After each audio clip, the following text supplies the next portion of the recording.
नए हैं तो लाइक, कमेंट्स और शेयर करें और बेल आइकॉन पर क्लिक करें ताकि हमारी हर आने वाली नई वीडियो देख सकें। आज हम बनाने जा रहे हैं आलू भरे पराठे जो कि बहुत मजेदार बनते हैं।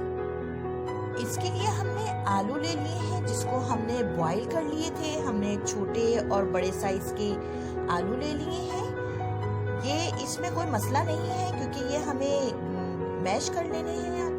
आलू हमने ले लिए हैं 750 ग्राम। 1 चाय का चमचा हमने इसमें कुटा हुआ जीरा लिया है। आप चाहें तो साबुत भी ले सकते हैं। 1 चाय का चमचा हमने इसमें नमक लिया है। आप हस्बे जायका ले सकते हैं। 1 ही चाय का चमचा हमने इसमें कुटा हुआ धनिया लिया है।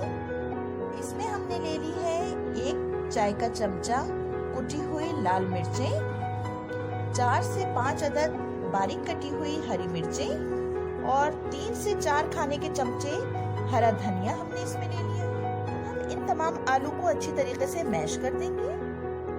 व्यूअर्स, आलू को हमने अच्छी तरीके से मैश कर लिया है, लेकिन हमने इसको बहुत बारीक मैश नहीं किया है। ये थोड़ा सा मोटा और थोड़ा सा बारीक हमने इस तरीके से किया है। अगर हम बिल्कुल बारीक करेंगे तो वो मजेदार नहीं बनेगा और बिल्कुल लई की तरह बन जाएगा। अब हम इसके अंदर जो है वो कुटी हुई लाल मिर्चें, धनिया कुटा हुआ जीरा और नमक शामिल कर देंगे। व्यूअर्स, हमने भुर्ते में जो है तमाम चीजें डाल के अच्छी तरीके से मिक्स कर दिया है। अब हम इसके अंदर हरा धनिया और हरी मिर्ची जो हमने काट के रखी थी वो हम शामिल कर देंगे और इसको अच्छी तरीके से मिक्स कर देंगे। व्यूअर्स, भुर्ते में हमने हरा धनिया और हरी मिर्ची अच्छी तरीके से मिक्स कर दी है। अब हम इसको 10 मिनट के लिए रख देंगे और हम आटा गूंदने की तैयारी करेंगे। व्यूअर्स, आटा हमने ले लिया है 1.5 कप, जो कि हमने इस कप के हिसाब से आटा लिया है। व्यूअर्स, हमने इसमें 1 कप जो है वो इसी कप के हिसाब से हमने इसके अंदर 1 कप मैदा लिया है। आप इसको खाली मैदे से या खाली आटे से भी बना सकते हैं। ये बहुत मजेदार बनते हैं।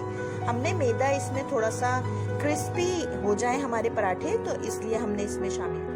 अब हम 1 चाय का चमचा इसमें नमक शामिल कर देंगे और हम इसमें 2 खाने के चमचे कुकिंग ऑयल शामिल करेंगे। अब हम इन तमाम चीजों को अच्छी तरीके से मिक्स कर लेंगे और हम इसमें नॉर्मल पानी शामिल करके और इसको आटा गूंद लेंगे। व्यूअर्स, हमने थोड़ा थोड़ा पानी शामिल करके आटा गूंद लिया है और हमने नॉर्मल आटा गूंदा है, ना बहुत ज्यादा सख्त है और ना बहुत ज्यादा पतला आटा हमने गूंदा है। अब हम 10 मिनट के लिए आटे को अपने छोड़ देंगे इसी तरीके से ढक के। व्यूअर्स, 10 मिनट हो चुके हैं और हमारा आटा भी अच्छी तरीके से सेट हो गया है। अब हम इसके छोटे पेड़े बना लेंगे। व्यूअर्स, हमने इसमें पेड़े बना लिए हैं छोटे। अब हम इसको बेल लेंगे। हमने बटरे पे थोड़ा सा आटा डस्ट कर लिया है और हम इसमें छोटी रोटी बेल के हम बना लेंगे। हमने एक छोटी रोटी बेल ली है। अब हम इसके ऊपर जो हमने भुर्ता तैयार किया था हम वो रख देंगे और मुझे इसमें थोड़ा ज्यादा भुर्ता अच्छा लगता है, इसलिए मैं इसमें थोड़ा सा ज्यादा भुर्ता भर दूंगी। आप अपनी देख लीजिएगा कि आपको कितना भुर्ता इसके अंदर चाहिए। हमने इसके अंदर भुर्ता भर लिया है। अब हम दूसरी एक रोटी से जो है वो इसको इस तरीके से बंद कर देंगे। अब हम हाथ से इसको थोड़ा सा बड़ा कर लेंगे ताकि ये हमें थोड़ा कम बेलना पड़े। इसको हल्की हाथ से जो है वो बेल के रोटी की शक्ल दे लेंगे। हमने जो पराठा बेला था अब हम उसको तवे पे डाल देंगे जो कि हमने पहले से गर्म करके रखा हुआ है। व्यूअर्स, एक साइड से हमारी पराठा जो है वो अच्छी तरीके से हो गया है। अब हमने इसकी साइड चेंज कर दी है। दूसरी साइड से भी हमारा पराठा अच्छा सा हो गया था ताकि अब हमने इसके ऊपर घी डाल दिया है। आप चाहें तो इसको कुकिंग ऑयल में भी बना सकते हैं।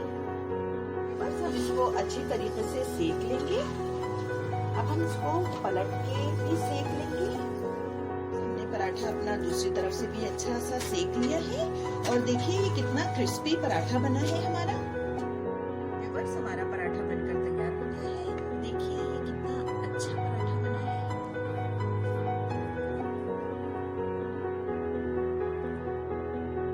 आप इसको चटनी के साथ, अचार के साथ, जिस चीज के साथ खाएंगे ये बेइंतहा मज़ेदार पराठा बना है।